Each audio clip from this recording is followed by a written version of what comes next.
Okay, let's dive in. Have you ever had that experience where just thinking about some awkward moment from years ago makes you Oh, cringe? yeah. Or Totally. remembering something that upset you and you still feel that tightness in your chest?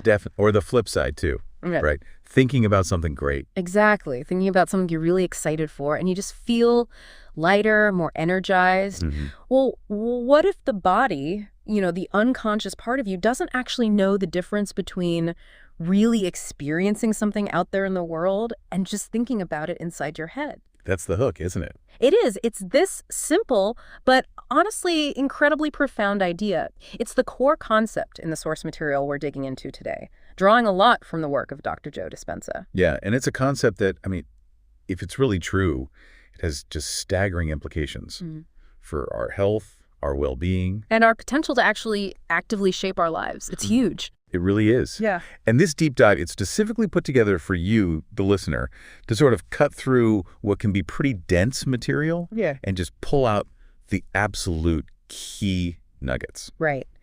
Our mission today is really to unpack this core idea, how our thoughts, our feelings, our internal states might be, well, far more powerful sculptors of our physical reality than we usually give them credit for. Shaping us from the inside out. Exactly. We've pulled from the articles, the research, the notes you shared, all to give you that shortcut. So you can get informed on this topic, hopefully with some genuine aha moments scattered throughout. Hopefully. So we're going to explore this whole journey the source lays out. We'll start with how our past might literally be holding our biology hostage. Yeah, kind of stuck in the past, chemically speaking. Then we'll look at the costs of being stuck in that survival mode. And from there, we'll pivot, look at the possibility of breaking free, maybe creating a different future. And there's that potential formula, too, right? From studying those remarkable cases of change. Yes, we'll get into that and then really dig into the fascinating proposed science behind it, how these inner shifts might actually create tangible outer results. We'll also touch on the practical side, like what does the practice actually look like, and the evidence that's presented to back these ideas up. Leading ultimately to this idea of moving from maybe a state of lack to one of wholeness and creation. Yeah, it's quite a journey. It's a lot to cover, but it's all interconnected. So let's jump straight into this foundational idea, the body conditioned by the past. Where does this whole cycle even start? Okay, so it begins with what the source describes as the thought-feeling loop. It's presented as a really fundamental connection. Okay. Every single thought we have, just one thought, it produces a chemical messenger in the brain. A chemical messenger, like a neurotransmitter. Exactly, stuff like that. These chemicals travel through the nervous system, they signal the body, and then the body registers that chemical signal as a feeling. Okay, so thought leads to chemical. Chemical leads to feeling. Seems straightforward enough. But then how does the feeling loop back around? That's the loop part, right? Yes, this is the critical part. Once the body experiences that feeling, that sensation could be tightness, warmth, whatever that feeling, then sends a signal back up to the brain.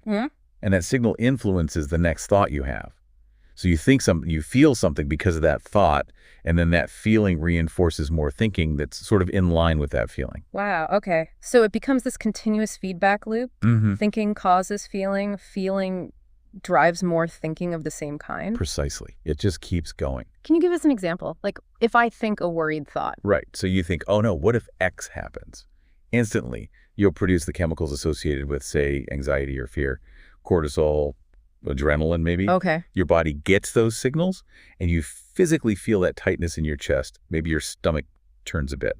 That physical sensation of anxiety then sends signals back up, triggering more worried thoughts. Like, oh no, what if this goes wrong? Or what about that other part? Exactly. And the loop just keeps going, often amplifying the state. Yeah. You get stuck in worry. Got it. So it's not just some vague mental thing. There's a real immediate chemical and physiological response happening with every single thought. Tangible effects. Now, the source talks about how this gets particularly powerful when it's linked to strong emotions and specifically the past. Yes, absolutely. Yeah. This is where long-term memory formation really comes into play. How so? Well, think about a time something happened in your environment, something with a really strong emotional charge. Maybe it was startling or painful or even traumatic.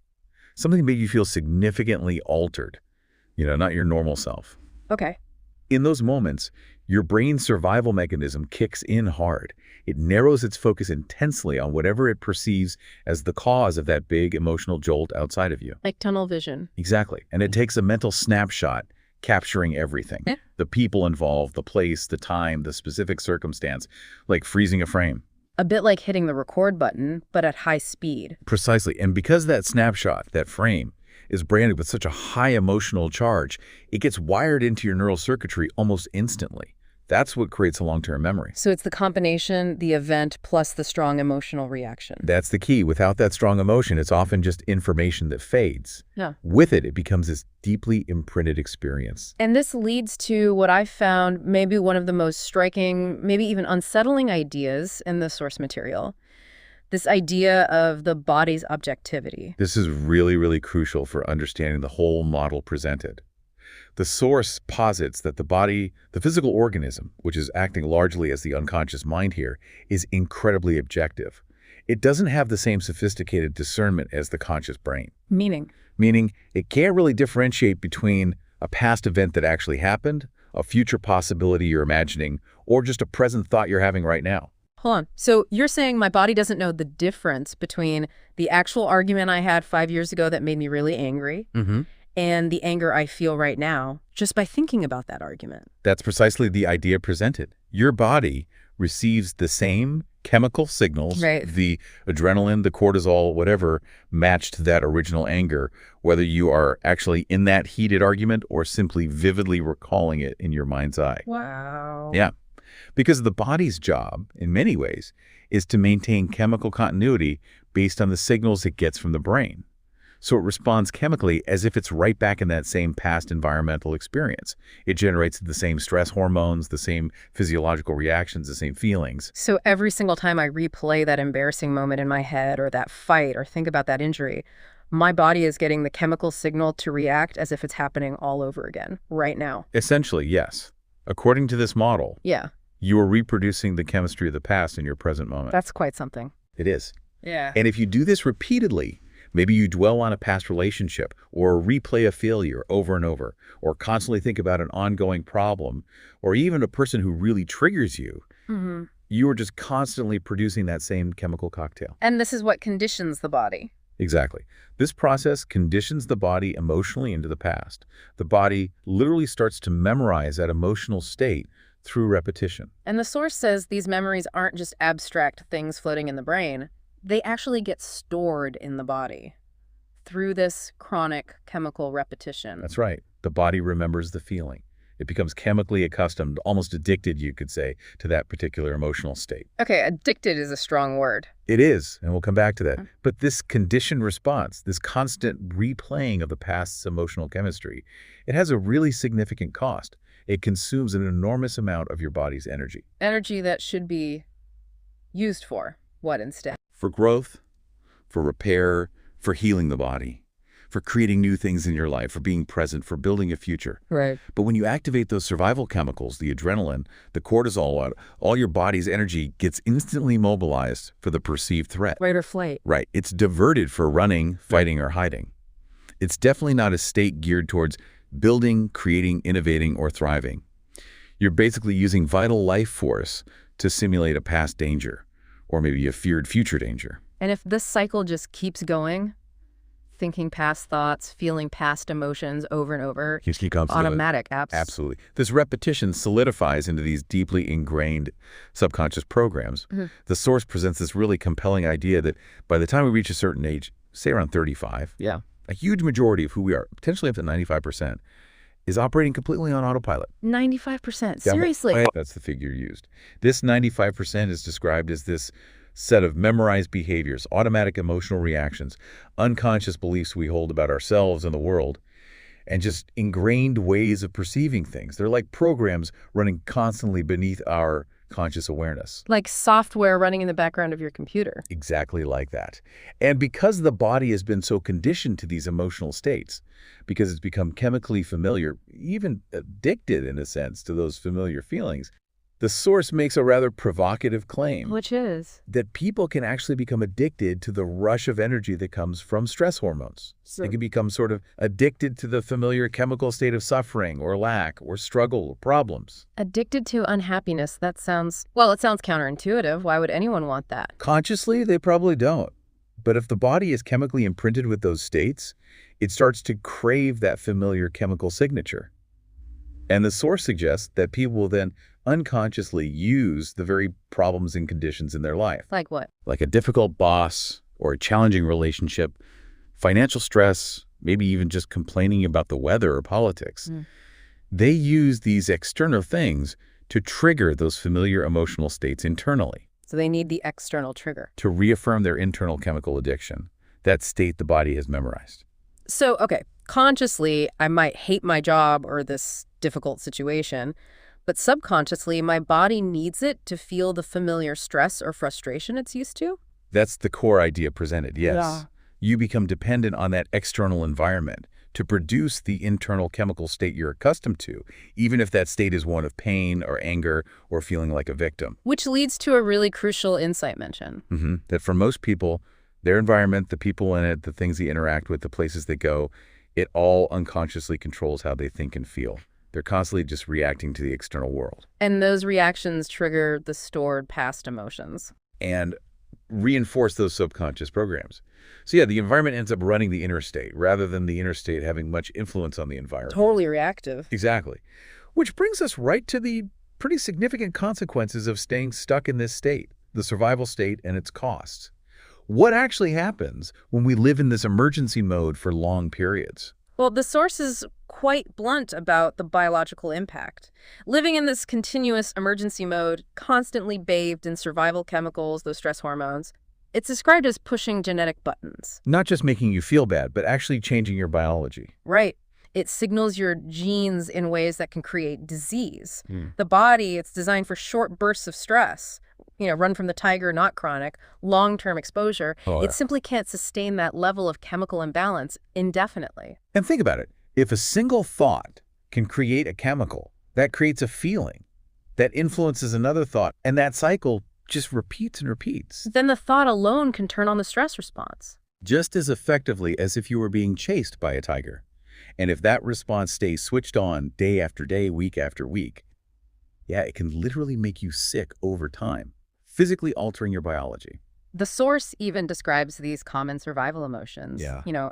Anger, fear, frustration, resentment, not just as feelings, but as actual altered states of consciousness. Yeah, they literally knock your brain and your body out of their natural state of balance, their coherence. And the longer you stay in those states, the more the body adapts to that state. That imbalance starts to feel normal. It becomes the new balance.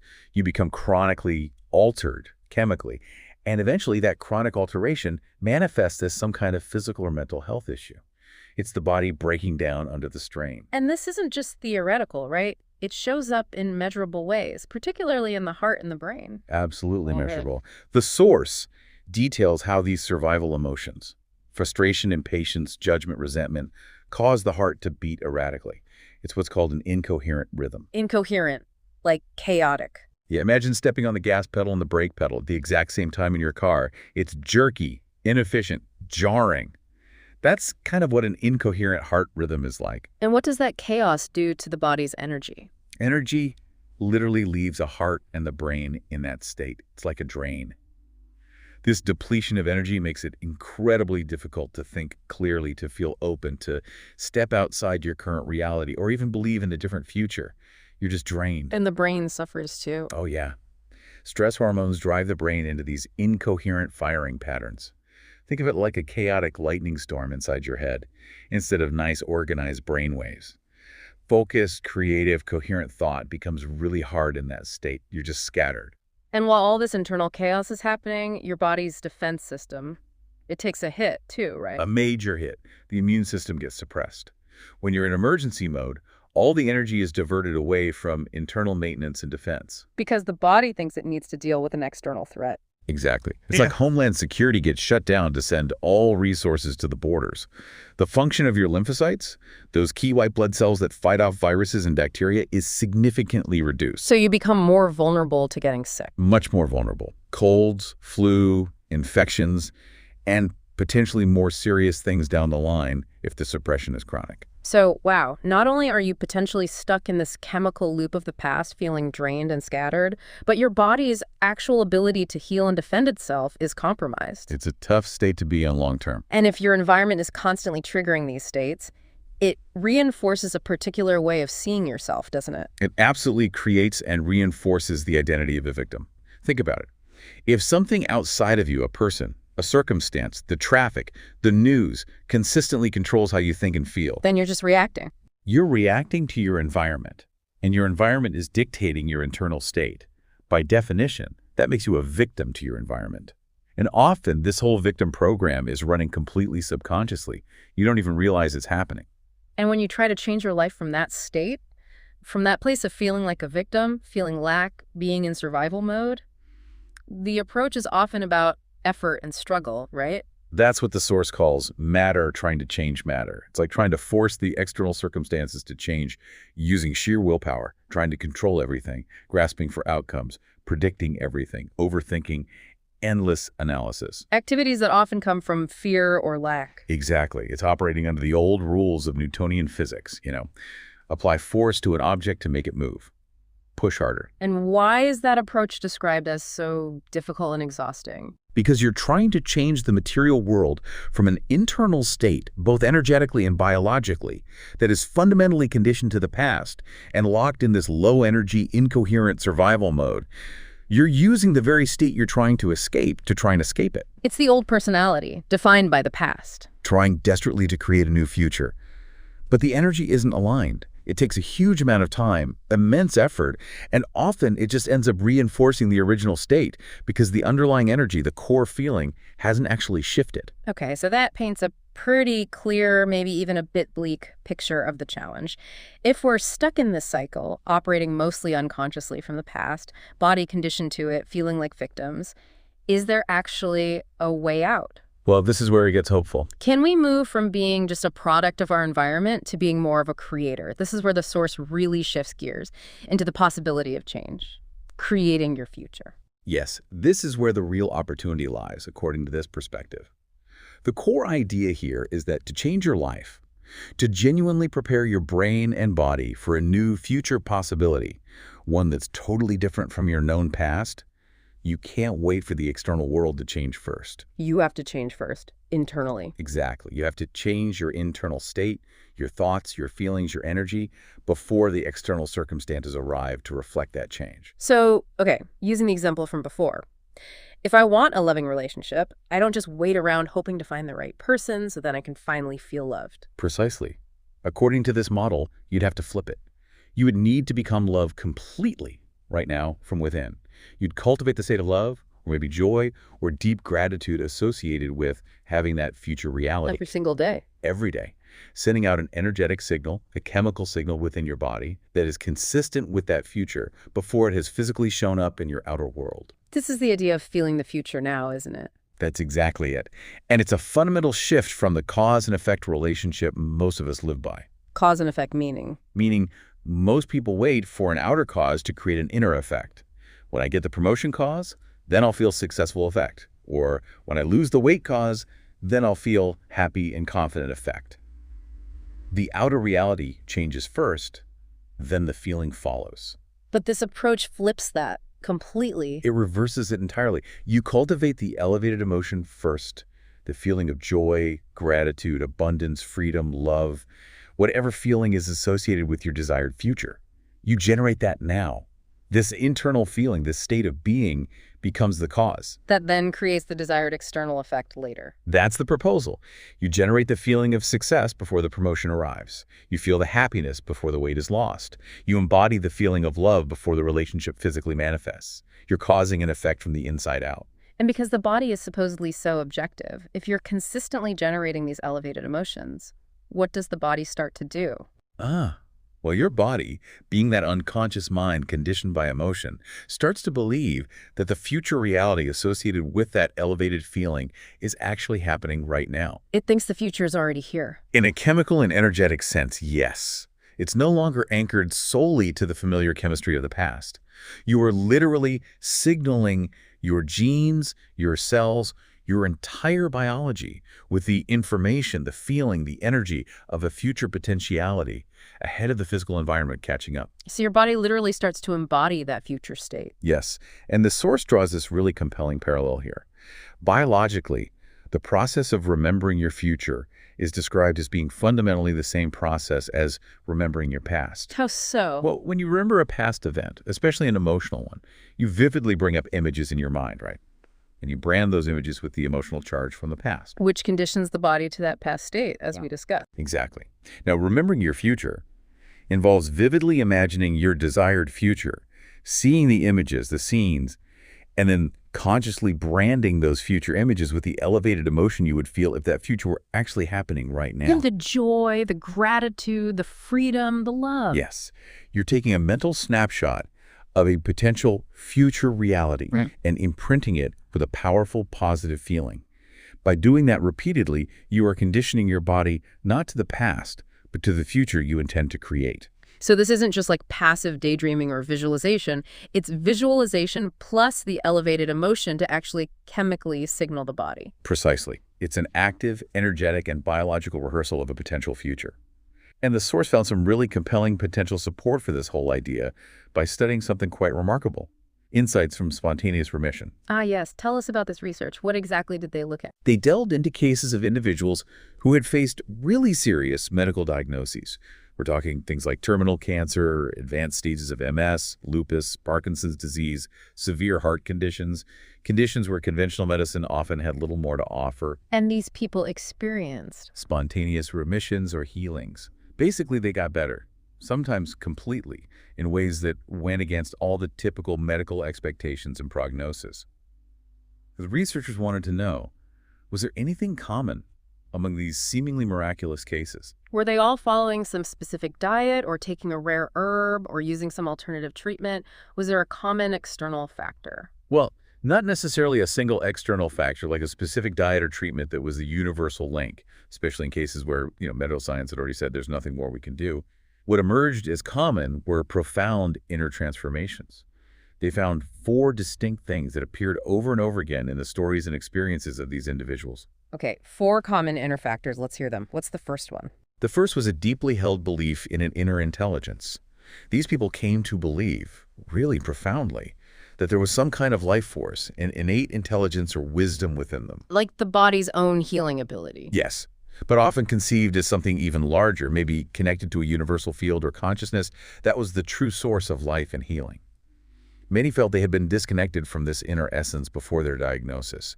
Facing their mortality seemed to push them to reconnect, to develop a real relationship with this inner presence, and to trust it to guide them and facilitate healing. Okay, so a shift from feeling perhaps alone and broken to feeling connected to something powerful within and maybe beyond themselves. What was the second common factor? They had a really stark realization about their own emotional mismanagement. They looked back honestly at their lives before the illness and saw, often for the first time, how they had been living in prolonged states of stress. Carrying around old baggage. Exactly. Holding on to unforgiveness, living with chronic fear, simmering resentment. They came to understand that this internal environment, this constant state of emergency created by their emotions and the resulting stress hormones, had likely contributed significantly to their physical condition. They saw the link. Inner world affects outer biology. So it wasn't just bad luck or bad genes. They took some responsibility for the internal state that might have played a role. Okay, what was number 3? This one's huge. They made a conscious, deliberate decision to break the habit of being myself. Break the habit of being myself. What does that mean? It means they recognized that the self, the personality, the collection of thoughts, habits, and emotional patterns that existed before and during the development of the illness, the self had to go. They understood that to heal, they couldn't remain the same person. They had to leave the known, even the known discomfort and familiarity of their old self, and bravely step into the unknown territory of becoming someone entirely different. That sounds incredibly challenging. The known pain versus the completely unknown possibility of something better. Hugely challenging, but they committed to it.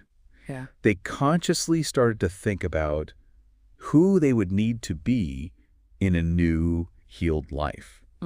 They used their frontal lobe, the creative planning part of the brain, asking themselves really powerful questions. Like what? Like, who would I be without this condition? How would the healed me think? How would I feel day to day? How would I act differently in situations that used to trigger me? They essentially began to mentally design and then rehearse being a new self, often modeling qualities they admired in others, maybe more patience, more joy, more self-love. They reinvented themselves from the inside out. So they weren't just trying to fight the disease, they were actively trying to become a fundamentally different person.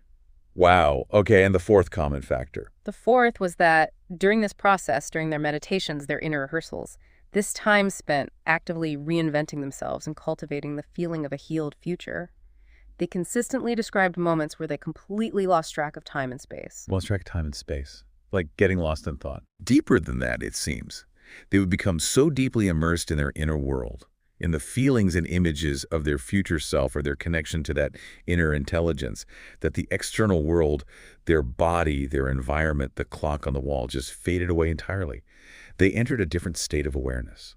And this state is described as? This state is described in the source as connecting to the quantum field, a realm of pure potential, pure consciousness, pure energy and information, where all possibilities exist before they collapse into what we perceive as physical reality, a place beyond the limitations of the physical senses. So a state of heightened inner awareness, a deep connection, getting beyond the usual limits of body, environment, and time. Exactly. So these four factors: number one, belief in inner intelligence; two, realizing their emotional mismanagement; three, consciously breaking the habit of being the old self and reinventing a new one; and four, having experiences of connecting to this deeper field or quantum realm.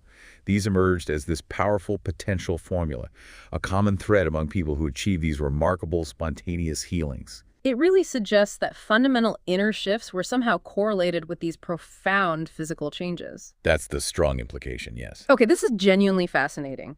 But the big question is how? How could this actually work from a scientific or biological standpoint? The source does go into the proposed mechanisms of transformation. What are the explanations offered for how changing your internal state could possibly lead to such dramatic physical results? Right, moving from the what's to the how. One of the most compelling mechanisms discussed is the core idea that thoughts alone can change biology. Our mental world isn't separate from our physical world. It actively influences it. And there's that classic example they use. The bicep curl study, yeah, it's a great illustration. They had a group of men mentally rehearse doing one-handed bicep curls, just imagining it vividly, visualizing the movement, feeling the muscle contract for about an hour a day over 2 weeks. But they didn't actually lift any weights. No physical lifting at all, purely mental rehearsal. Yet at the end of the 2 weeks, they measured their strength, and that group showed significant increase, 13.5% stronger in that arm. That's actually incredible just by thinking about the exercise. It really is. It demonstrates quite clearly that the brain, through focused thought and intention, sends signals that cause real, measurable physical changes in the body. It builds and strengthens the neurological pathways as if the action were physically happening.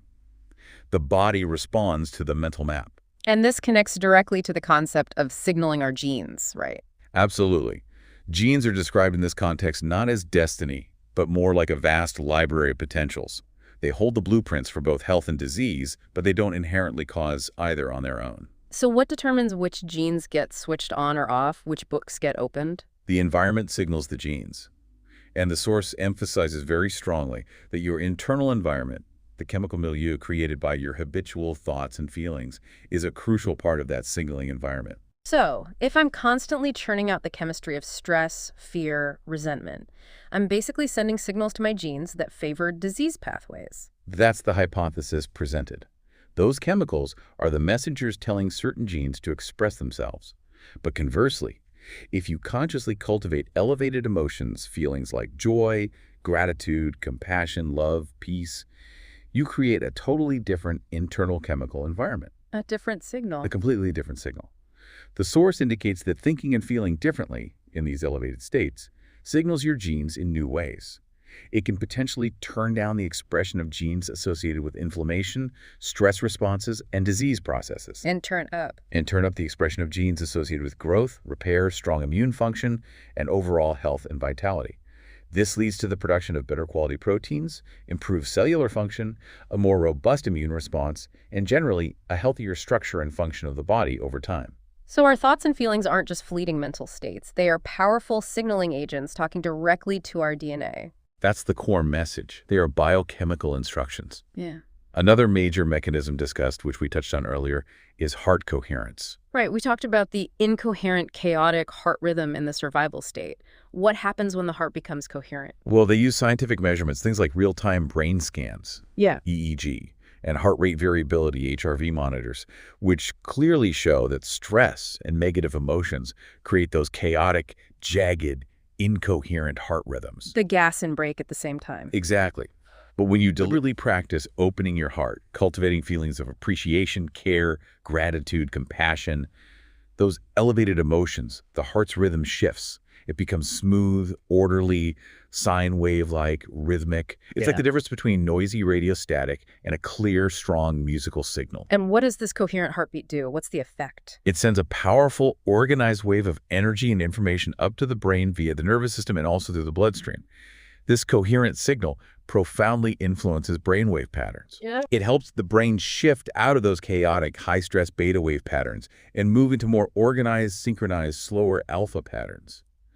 Alpha is the state often associated with relaxation, but also with intuition, integration, learning, and importantly, the creative state, being in the zone. And in this alpha state, that noisy default mode network tends to quiet down the inner critic. Yes, exactly. The default mode network, which is often busy replaying the past or anxiously projecting the future, gets suppressed when the brain becomes more coherent, especially in alpha. This quieting allows for clearer thinking, better access to intuition, and often the ability to think more easily in pictures and images, which is a language of imagination and creation. So a coherent heart helps create a coherent brain, shifting you out of stress and into a more resourceful, creative state. Precisely. But the heart, according to this model, does even more than just influence the brain internally. It produces a significant electromagnetic field externally. The magnetic field, how strong is it? An activated, coherent heart, one that's generating those smooth, rhythmic patterns fueled by elevated emotions, produces an external magnetic field that can apparently be measured up to 3 meters, maybe even further, away from the body. 3 meters, 9 or 10 feet, that's substantial. It really is. And this field isn't just energy, it's energy carrying information. It's a frequency. When your heart is coherent and you're feeling those elevated emotions, you are broadcasting a powerful, orderly, high energy field around you. This energy state is described as being consistent with the energy needed to attract or create a new, desired reality. And you can somehow lay the thought or intention of your desired future onto this coherent energy field? Yes, that's the idea. Because that coherent, elevated energy is seen as a vibrational match for creation, for drawing new possibilities to you. The source posits that you cannot effectively create a new future if you're broadcasting the incoherent, low energy of need, lack, fear, or victimhood. That energy carries the information of the past or scarcity. A state of wholeness, gratitude, or joy generates a coherent, attractive energy field. Need tends to repel, wholeness tends to attract. It's like tuning your radio to the right station. That's a great analogy. You have to broadcast the frequency of the reality you want to receive. The source also mentions specific chemicals released when the heart opens up with these elevated emotions. Yes, cultivating feelings like love, care, or deep appreciation is associated with the release of oxytocin. Often called the love hormone or bonding hormone. Right. And oxytocin in turn signals the release of nitric oxide.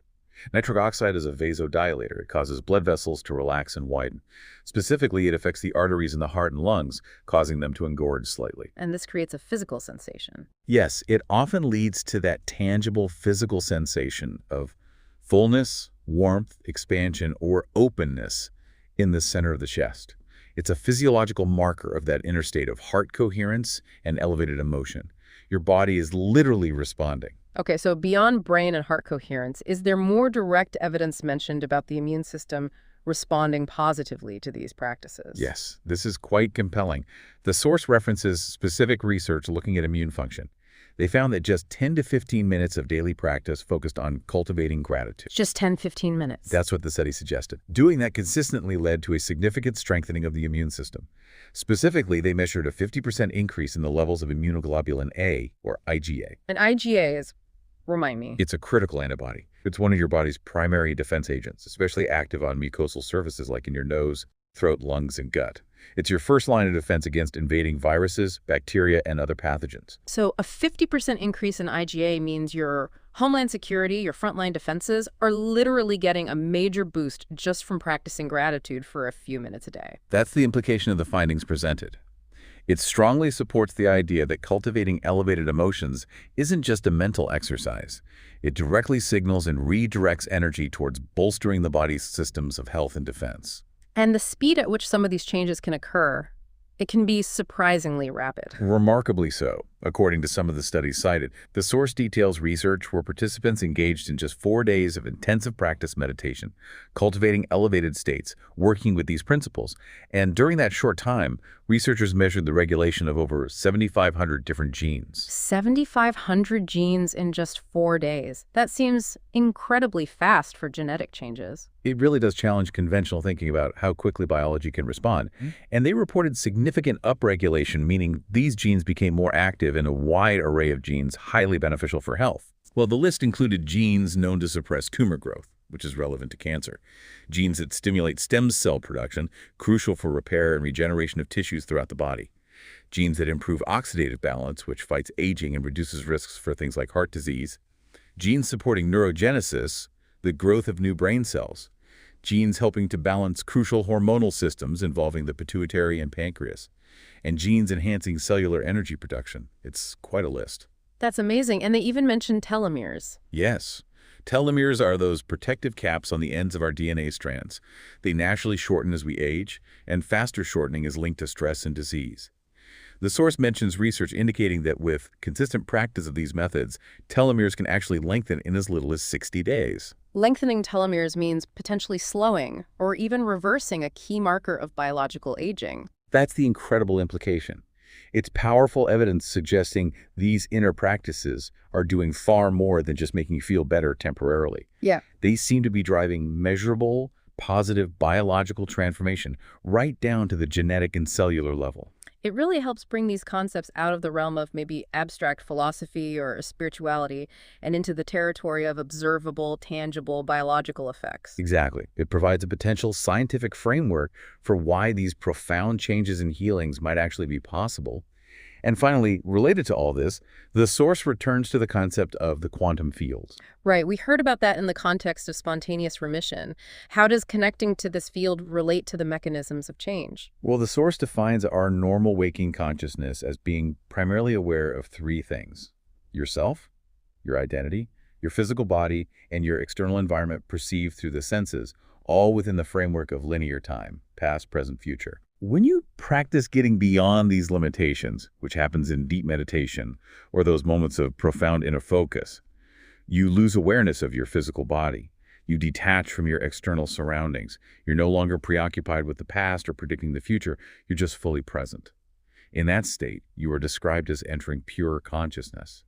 And this is equated with connecting to the quantum field. The realm of pure potential energy and information we talked about. Exactly. And in this realm, the rules are different. While our everyday physical world operates largely by the rules of matter trying to change matter, cause and effect in the physical realm, the quantum field is described as a place where energy dictates matter.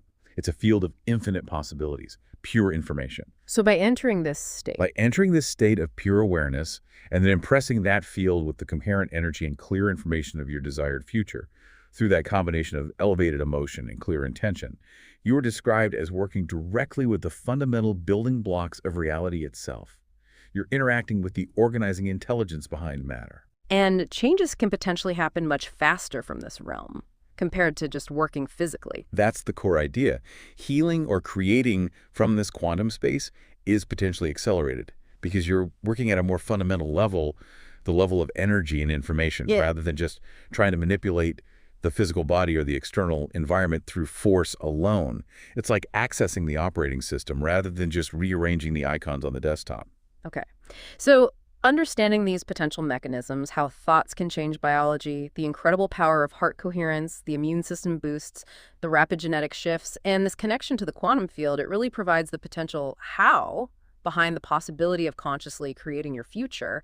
But how do you actually do this? What does the practice becoming conscious and self-regulating actually look like day to day? Right, the practical application. Well, the absolute foundational step, the starting point for everything is becoming conscious. Awareness is the key. We talked about that figure, 95% of who we are might be unconscious programs by midlife.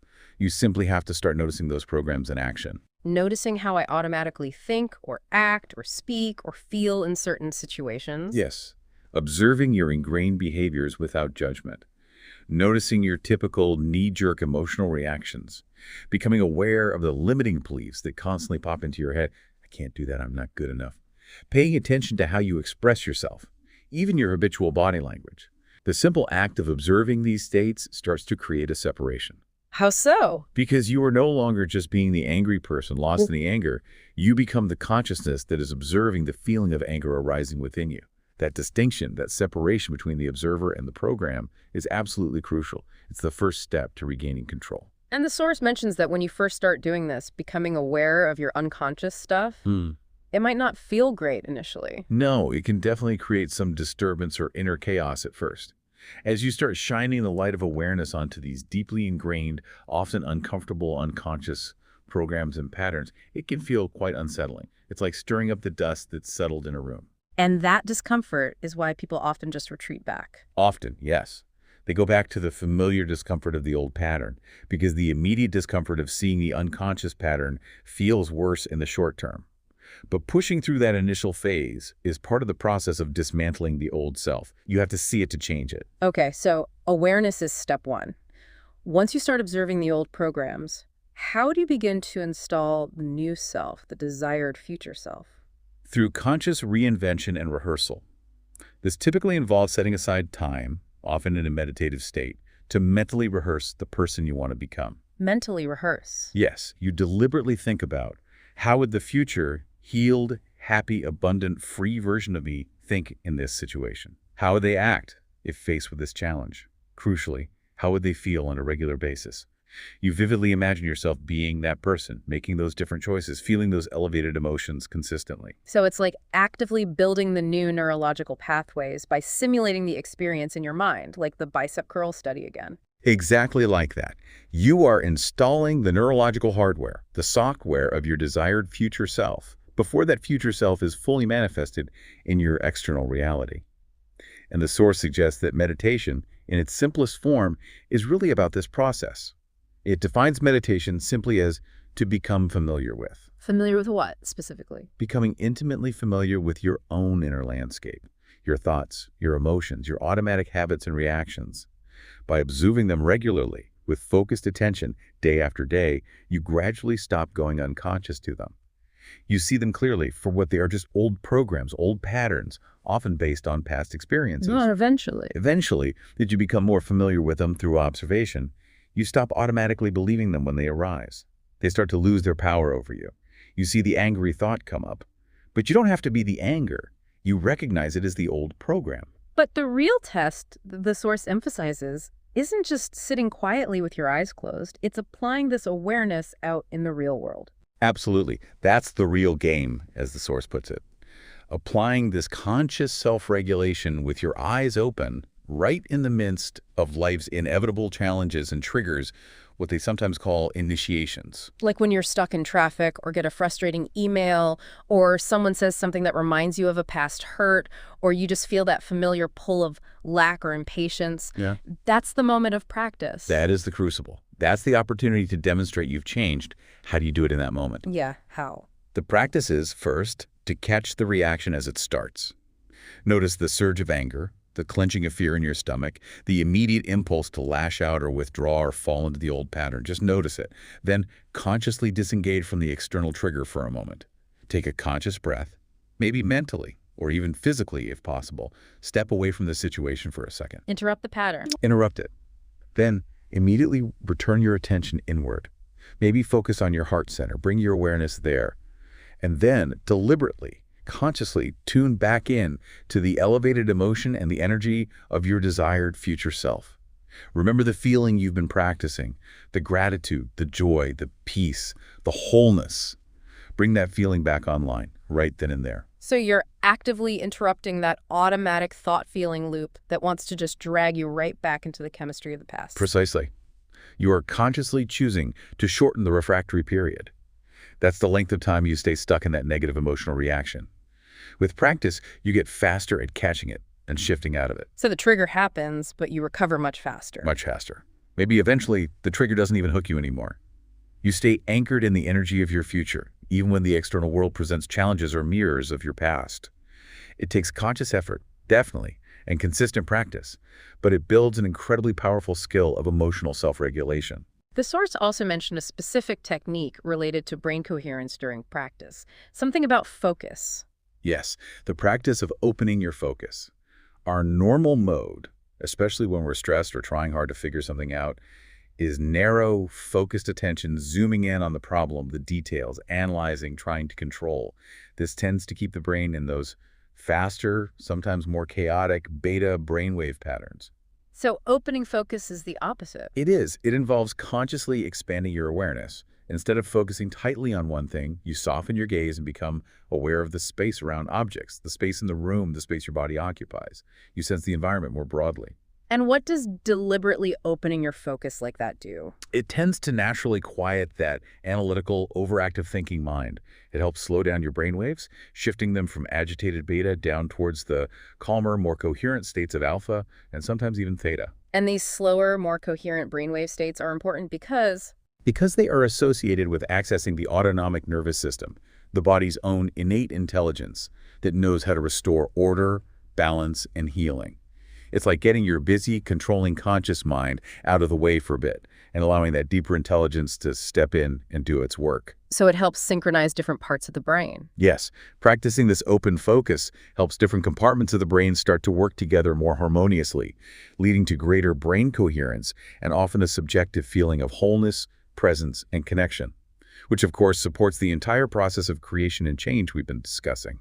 It all sounds incredibly powerful, potentially life-changing. And the source is careful to present significant evidence and empowerment to support these, frankly, extraordinary claims. Yes, it definitely aims to move beyond just theoretical discussion or anecdote by pointing to the collected data. We've touched on some of it already, the GWAS studies, the IgA levels, but what's the overall scope of the scientific evidence that's mentioned? Well, the source highlights findings from literally thousands of brain scans, EEG measurements taken on participants during workshops and practices, showing significant repeatable changes in brainwave patterns, increased coherence, and shifts in energy flow within the brain. Tangible brain changes. Tangible brain changes. Then there's the objective evidence from immune system measurements, like that significant IgA increase we talked about. And those gene regulation studies provide really compelling, hard data showing rapid, positive biological shifts happening right down at the genetic level in response to these practices. Having that scientific backing must really help make these ideas, which can seem almost magical, feel more grounded and understandable. Absolutely. It helps to demystify the process. It suggests that these aren't just abstract spiritual concepts or wishful thinking. They are practices that appear to engage real, measurable, biological, and energetic processes within the human brain and body. It provides a potential scientific framework, a rationale for why these kinds of transformations might actually be possible. And beyond the numbers and the hard science, the source also shares powerful testimonies of change, doesn't it? Oh, absolutely. They share numerous examples, stories of dramatic healings from serious conditions, significant life transformations witnessed in people who have diligently applied these principles. And what's often emphasized is that these are frequently normal people.